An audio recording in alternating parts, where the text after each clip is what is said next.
हरि अनंत है, उसकी कथा अनंता है, और उसके आगे जिसने जितना पाया उतना ही गाया।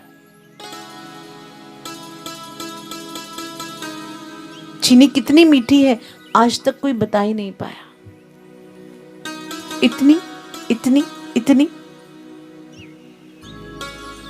और अगर हम अपने दैनिक चर्या में देखें, जब भोजन बनाते हैं ना माताएं बहनें, खीर बनाई तो चीनी ज्यादा डलती है, सब्जी बनाई तो नमक कम डलता है।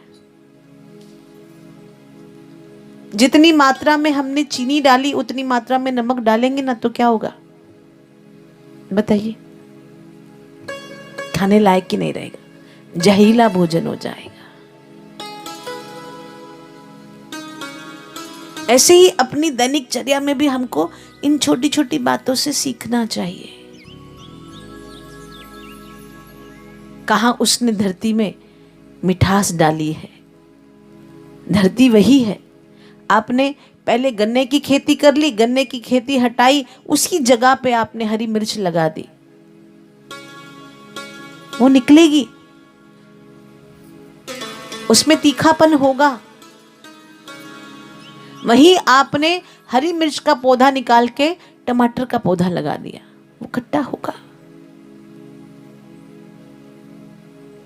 और फिर उस खट्टे के बाद आपने कड़वा करेला लगा दिया, उसी धरती से वो कड़वा भी निकल के आएगा, जगह वही थी। ऐसे ही हमारा हृदय तो एक ही है। या तो उसे मीठे राम के साथ लगा लीजिए, या इस कड़वे संसार के साथ, या इसके तीखे अनुभव उगा लीजिए, या फिर मनों में लोगों के लिए राग द्वेष का खट्टा टमाटर लगा लीजिए। मर्जी तो हमारी है, क्योंकि धरती हमारी थी, हमने जो बोया वो हमें मिल गया।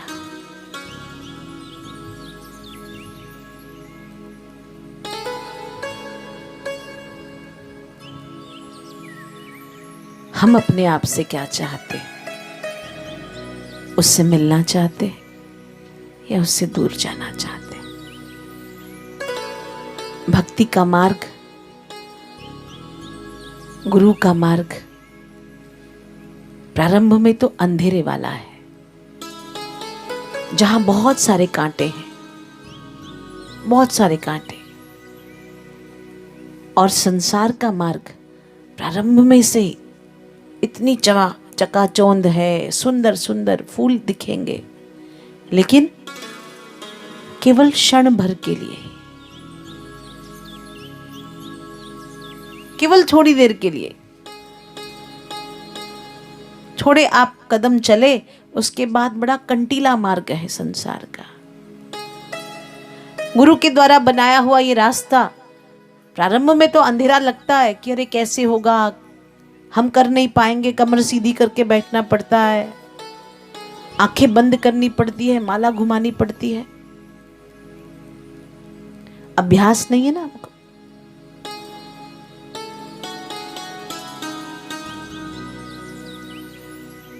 और अभ्यास हो जाए तो फिर सोते जगते उठते बैठते, सोवत जागत उठत बैठत, राम रंग लागा मोहे राम रंग लागा। चुनना हमें है कि हम किस मार्ग का अनुसरण कर रहे हैं। संसार भी दिख रहा है और संसार को चलाने वाला भी दिख रहा है। यहां से चलते हुए लोग भी दिख रहे हैं, यहां पर आते हुए लोग भी दिख रहे हैं, पर ये किसकी सत्ता से हो रहा है वो अनुभव करना है हमको, वो अनुभूति में लेके आना है।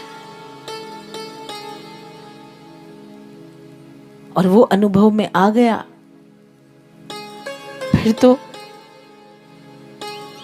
कहीं जाने की आवश्यकता नहीं, कुछ कहने की आवश्यकता नहीं, किसी का हो जाने की आवश्यकता ही नहीं।